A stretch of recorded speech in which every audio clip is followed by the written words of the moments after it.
জয় বাবা পশুপতিনাথ। আমরা পৌঁছে গেছি কাঠমান্ডুর পশুপতিনাথ ধামে। আমার সামনে এই পশুপতিনাথের গেট। আমরা এবার এই গেট দিয়ে প্রবেশ করব ভেতরে। পশুপতিনাথের গেট এটি, প্রধান দরজা। এবার আমরা তার বাদিক দিয়ে, অর্থাৎ আমাদের বাদিক দিয়ে প্রবেশ করব। করছি আমরা মন্দির চত্বরে। এই হলো তার রাস্তা। এই গেট আমরা পেরিয়ে এলাম, প্রধান যে দরজা। এবার এখান দিয়ে আমাদেরকে ধীরে ধীরে ধীরে ধীরে হেঁটে যেতে হবে। খুব সুন্দর সাজানো গোছানো চারিদিকে দেখছো। আজকে আবহাওয়াটা এত মনোরম, বেশ মেঘলা মেঘলা ওয়েদার আছে, যার জন্য আমরা ঘুরে আরাম পাচ্ছি। এদিকে রয়েছে বিভিন্ন রুদ্রাক্ষের মালা, বিভিন্ন মালা, প্রসাদের ভাণ্ডার, জিনিসপত্র কেনাকাটা।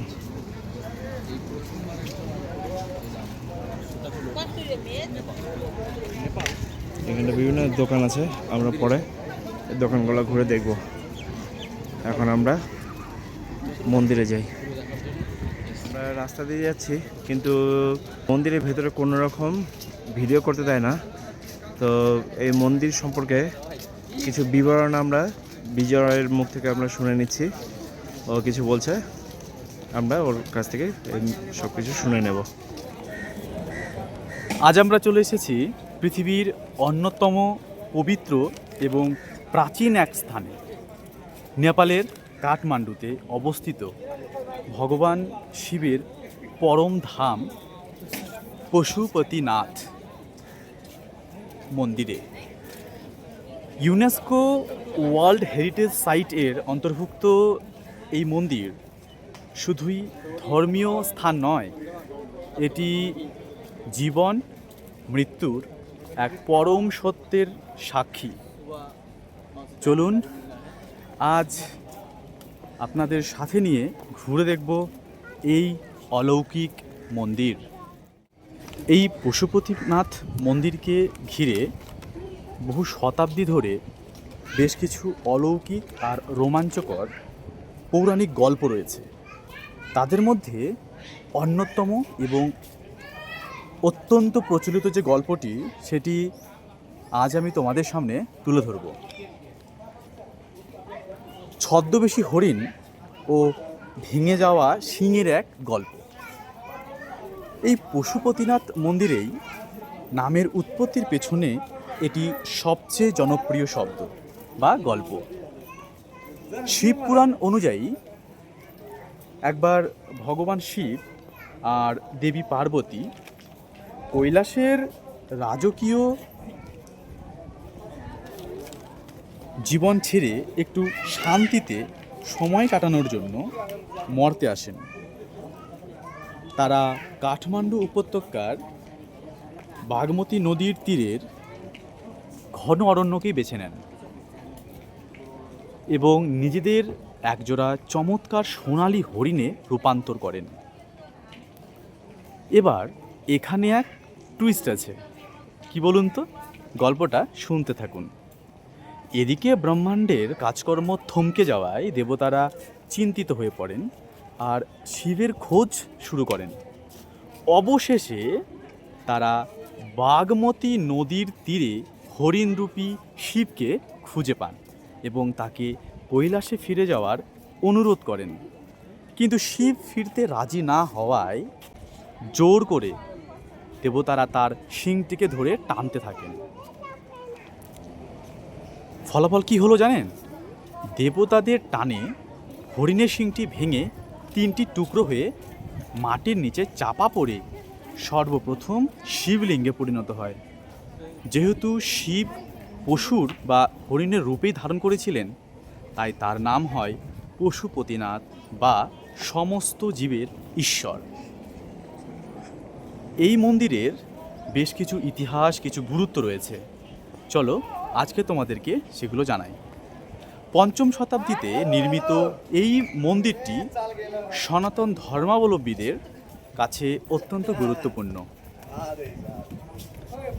প্রচলিত বিশ্বাস অনুযায়ী এখানে এসে দর্শন করলে মানুষ পশু জন্মের পাপ থেকে মুক্তি পায় কাঠের সূক্ষ্ম কাজ এবং প্যাগোডা শৈলীর এই মন্দিরটি বহু শতাব্দীর ইতিহাস নিজের বুকে ধরে রেখেছেন। এবারে আমরা আসি মূল আকর্ষণে। এই পশুপতিনাথ মন্দিরের মূল আকর্ষণের শিবলিঙ্গটি অত্যন্ত বিশেষ। এটি একটি চতুর্মুখী অর্থাৎ চারিদিকে 4টি মুখ রয়েছে এবং প্রতিটি মুখ এক একটি তত্ত্বের প্রতীক। এছাড়াও ওপরের দিকে একটা অদৃশ্য পঞ্চম মুখ রয়েছে, আর হিন্দু মতে এই মুখগুলো ভগবান শিবের 5টি বিশেষ রূপ বা পঞ্চবক্রকে নির্দেশ করে থাকে। চলুন জেনে নেব ভিডিওর মাধ্যমে 5টি তত্ত্বকে। এই হলো বাগমতী নদী। পবিত্র এই নদীর তীরেই ভগবান শিব এবং পার্বতী এসেছিলেন তাদের শান্তির জীবনযাপনের জন্য। বর্তমানে নদীটির অবস্থা খুব একটা ভালো নেই। এই নদীতে স্নান করলে সমস্ত পাপ মুক্ত হয়ে যায়। মহাশ্মশান সারা দিন এখানে জ্বলতে থাকে, এখনও জ্বলছে, তোমরা সবাই দেখতে পাচ্ছ। বাগমতী নদীর তীরে এখানে গিয়ে এখানে যে সমস্ত শবদেহকে সৎকার করা হয় তারা হিন্দু ধর্ম মত অনুযায়ী প্রত্যেকেই স্বর্গ লাভ করতে পারে। এখানকার বিশেষভাবে প্রচলিত এই হলো বাগমতী নদীর তত্ত্ব বা প্রচলিত মত। এখানে একটি শিবলিঙ্গ, এবার মন্দির চত্বরে আমরা ঢুকে পড়েছি। হাতে পূজা দেওয়ার সামগ্রী রয়েছে। এবারে এই যে পেছনে যে মন্দির আছে, এই যে এখান দিয়ে আমরা ভেতরে যাব। যদিও এখন বাজে সময় 4:10, এখনও মন্দির খোলেনি। 5টার সময় মন্দির খুলবে, কিন্তু এখন থেকে আমাদেরকে লাইন দিতে হবে, না হলে পরে আমরা পুজো দিতে দেরি হয়ে যাবে। সেজন্য এখনই গিয়ে আমরা লাইন দেব। হাজার হাজার পায়রা এখানে চড়ে বেড়াচ্ছে, প্রচুর, মানে গুণে শেষ করা যাবে না। এখানে যে ঘরগুলি রয়েছে এগুলো প্রায় ভগ্নদশায় পড়ে আছে, তাই লোহার বিম দিয়ে এগুলোকে ঠেকনা দেওয়া হয়েছে যাতে ভেঙে না পড়ে। এর আগে যখন ভূমিকম্প হয়েছিল তখন এগুলো খুব প্রচুর পরিমাণে ক্ষয়ক্ষতি হয়েছিল। তারপর থেকে এখানে আর প্রবেশ করতে দেয় না, এগুলো এইভাবে পড়ে আছে।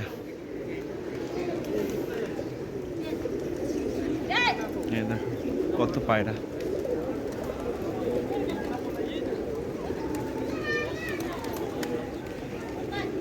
জীবন যেন আজ আমার সার্থক হয়ে গেল।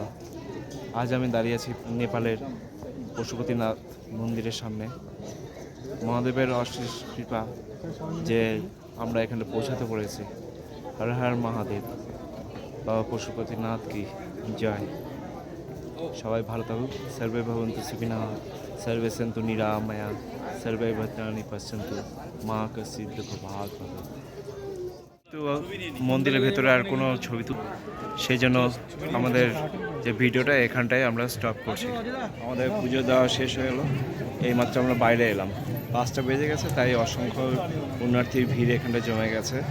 আমরা যখন ঢুকেছিলাম তখন ফাঁকা ফাঁকাই ছিল, কিন্তু এখন পুরো ভিড়। এই মন্দিরের মূল আকর্ষণ, পশুপতিনাথ মন্দিরের মূল শিবলিঙ্গটি অত্যন্ত বিশেষ। এটি চতুর্মুখী অর্থাৎ চারদিকে 4টি মুখ করে রয়েছে এবং প্রতিটি মুখ এক একটি তত্ত্বের প্রতীক। এছাড়াও এর ওপরের দিকে একটি অদৃশ্য পঞ্চম মুখ রয়েছে। হিন্দু মতে এই মুখগুলো ভগবান শিবের 5টি বিশেষ রূপ। চলুন জেনে নিই 5টি মুখের তত্ত্ব।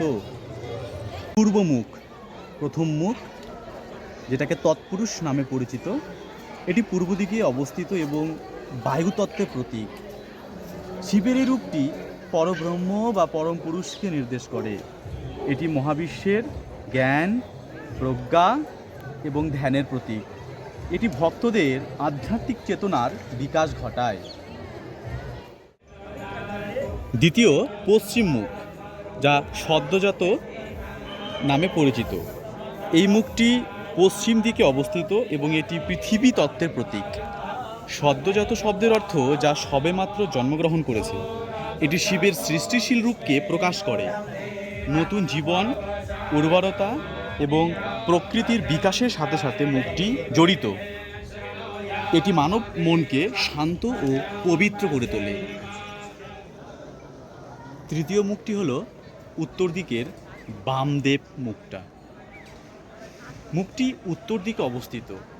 এটি জল তত্ত্বের প্রতীক। আর আমরা বাবা পশুপতিনাথের উত্তর দিকের ছবিটাই বা ভিডিওটাই তোমাদেরকে দেখাচ্ছি। শিবের সবচেয়ে শান্ত, সমস্ত করুণাময় এবং সুন্দর রূপ। সমস্ত জীবের প্রেম রক্ষা করা, আরোগ্যকারীকে শান্তিতে নির্দেশ করে সমস্ত জাগতিক সুখ শান্তি প্রদান করা এর তত্ত্ব। এই পশুপতিনাথের যে চতুর্থ মুখ সেটা দক্ষিণ মুখ। দক্ষিণ মুখটি অঘোর, আর এই মুখটি দক্ষিণ দিকেই অবস্থিত। এটি অগ্নি তত্ত্বের প্রতীক। অঘোর শব্দের অর্থ যা ঘোর বা ভয়ানক নয়, কিন্তু রূপভেদে এই শিবের রুদ্র বা সংহারকারী রূপ। এই মুখ সমস্ত নেতিবাচক শক্তি, পাপ এবং অন্ধকারকে পুড়িয়ে ছাই করে দেয়। এটি জীবন ও মৃত্যুর চক্রের ভারসাম্যকে বজায় রাখে। বাগমতী নদীর এই আর্যঘাট বা এই চিতা পোড়ানো স্থানটি দক্ষিণমুখীর দিকেই অবস্থিত। তোমাদেরকে দেখিয়ে দিচ্ছি এই পাশে। এই যে এই হলো মন্দিরের চূড়াটি। এই দিক থেকে শুরু করে পশুপতিনাথ মন্দিরের পুরো চত্বরটা এখান থেকে দেখা যায়। এখানটায় এই দেখো ছোট বানরের বাচ্চা, সদ্যজাত কিছুদিন আগে হয়তো জন্ম হয়েছে, ঘুরে বেড়াচ্ছে মায়ের কাছে, আর মার সাথে হয়ে যায় চলে গেল। এখানটায় প্রচুর বানর আছে। একটু আগে আমার কাছে এসছে প্রসাদ নেওয়ার জন্য, দিলাম। কিছুটা নিজেদের জন্য বাঁচিয়ে রেখেছি, বাড়িতে নিয়ে যেতে হবে জন্য। তো মন্দিরের একটি তথ্য আমি জানতে পারলাম যে মন্দিরের যে পুরোহিতরা আর কি পুজো করেন, এখানে যে শিবের যে 4টি মুখ আছে, সেই 4টি মুখের জন্য নির্দিষ্ট পুরোহিত আছেন। তিনি শুধুমাত্র ওই মুখেরই আর কি পূজা করেন। তারা কেরল বা কর্ণাটক থেকে আসেন। এখানকার স্থানীয় কোনো পুরোহিত সেটা পুজো করতে পারবেন না, এরকমই নাকি নির্দেশ আছে। মন্দিরের পূর্ব পাশে বাগমতী নদী পার হয়ে একটি রাস্তা ঠিক পাহাড়ের উপর দিকে উঠে গেছে। এই হলো তার সিঁড়ি। এই সিঁড়ি দিয়ে গুজ্জেশ্বরী মাতার মন্দিরে যাওয়া যায়। আমরা এখন সেই দিকেই যাচ্ছি। আমরা উপরে গুজ্জেশ্বরী দেবীর পীঠস্থানে যাওয়ার জন্য উপরে উঠছি। এই দেখো সিঁড়ি, বেশ উঁচু উঁচু সিঁড়ি আছে। প্রাণ মোটামুটি ওষ্ঠাগত হয়ে এসছে, পুরো বুক হাঁসফাঁস হাঁসফাঁস করছে। মনে হচ্ছে যেন যে বসে একটু রেস্ট নিই, তারপর আবার চলি, কারণ উঠতে বেশ কষ্টদায়ক। যেহেতু সিঁড়িগুলো খুব বড় বড়, সেই জন্য সবারই উঠতে একটু কষ্টই হচ্ছে। কিন্তু কষ্ট ছাড়া তো আর কেষ্ট মেলে না, তাই ভগবান প্রাপ্তিও হয় না, সেই জন্য আমাদেরকে যেতেই হবে। তাই আমরা চলেছি গুজ্জেশ্বরী মাতার মন্দিরে। এই সিঁড়ি দিয়ে ওঠার পথে অনেকগুলো পুরনো ছোট ছোট মন্দির দেখতে পাচ্ছি, যা দেখে বোঝা যাচ্ছে বেশ পুরনো মন্দির এগুলো। অনেকগুলো বেশ পাওয়া গেল এই ধরনের মন্দির। এই উঁচু টিলাটায় অনেকগুলো ছোট ছোট মন্দির আছে, সাথে অনেকগুলো শিবলিঙ্গও আছে। বেশ ঘুরে দেখতে মজাই লাগছে। এখানটায় অনেকগুলো মঠও আছে, মন্দিরও আছে। সামনে দেখো কি সুন্দর একটি ত্রিশূল বানিয়ে রেখেছে, খুব সুন্দর পাশাপাশি পরিবেশগুলো। আমরা এখানটা জানতে পারলাম যে গুজ্জেশ্বরী মন্দিরটি সামনে গিয়ে ডান দিকে আবার সিঁড়ি দিয়ে নিচে নামতে হবে। তো আমরা সেই পথেই যাচ্ছি। খুব সুন্দর কারুকার্য চারিদিকে, বেশ বড় ঘন্টা। এই সামনে যে রাস্তাটা নেমে গেল সিঁড়ি দিয়ে, এই পথ দিয়ে আমাদেরকে নামতে হবে।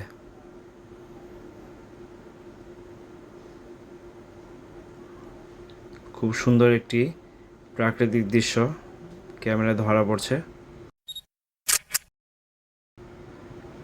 এবার আমরা এই সিঁড়ি দিয়ে নিচে নামবো। আমরা যখন উপরে উঠলাম, মোট সিঁড়ি ঘুরে দেখলাম 108টি সিঁড়ি এখানে আছে। এবার দেখা যাক নামতে কটি সিঁড়ি পাওয়া যায়। সম্ভবত একই হবে, তবুও গুনে দেখব। চলো এবার সাথে যাওয়া যাক।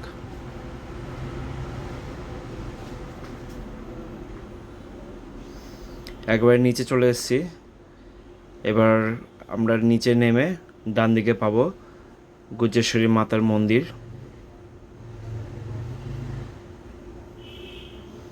সামনে এখানে একটি মেন রাস্তা আছে যেখান দিয়ে সহজেই আসা যায়। যাই হোক, আমরা যে মন্দিরে ছিলাম পশুপতিনাথ মন্দিরে, সেখান থেকে তাড়াতাড়ি আসার উপায় এই সিঁড়ি টপকে, কারণ সামনে যে রাস্তাটা আছে সেটা অনেকটাই ঘুরে আসতে হবে। চলো এবার গুজ্জেশ্বরী মাতার মন্দিরে যাওয়া যাক। চলে এসেছি আমরা গুজ্জেশ্বরী মাতার মন্দিরে একদম সামনে। এই মন্দিরের ভেতরে যেহেতু কোনো ভিডিও রেকর্ডিং করা যায় না, তাই আমরা এখানে পজ করছি। এখন আমরা এই গুজ্জেশ্বরী মঠ থেকে আবার পশুপতিনাথ মন্দিরে যাব সন্ধ্যের আরতি দেখার জন্য। দেখি ভাগ্যে যদি থাকে অবশ্যই দেখব, আর খুব তাড়াতাড়ি যাব। হ্যাঁ, এই শর্টকাট রাস্তাটা দিয়ে যাবো, যেটা দিয়ে এসেছিস ঠিক সেটা দিয়ে। প্রথমে উঠবো, আবার হাঁপাবো, আবার নামবো। ঠিক আছে, সঙ্গে থেকো।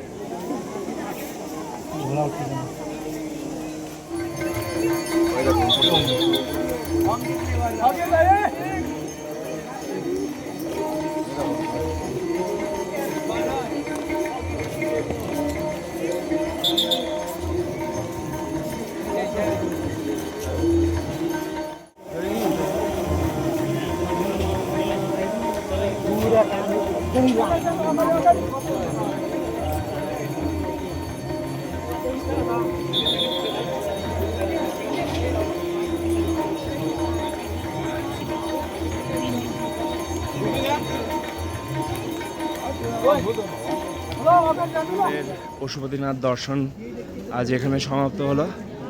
আমরা চেয়েছিলাম যে গঙ্গা আরতি হয় এখানে, সেটা তোমাদেরকে দেখাতে, কিন্তু ওখানে পৌঁছাতে একটু দেরি হয়ে যাওয়ার জন্য সেখানে প্রচুর ভিড় এবং কাছ থেকে দেখা যাচ্ছে না, অনেক দূর থেকে সেটা দেখা যাচ্ছে। তো সেই গঙ্গা আরতি দেখে আমরা এখন বেরিয়ে পড়লাম। এখন আমরা আমাদের পাশে যে হোটেল নেওয়া আছে আমাদের, সেখানে আমরা ফিরছি। এখানে আমাদের পশুপতিনাথ দর্শন সমাপ্তি হলো। সবাইকে নমস্কার।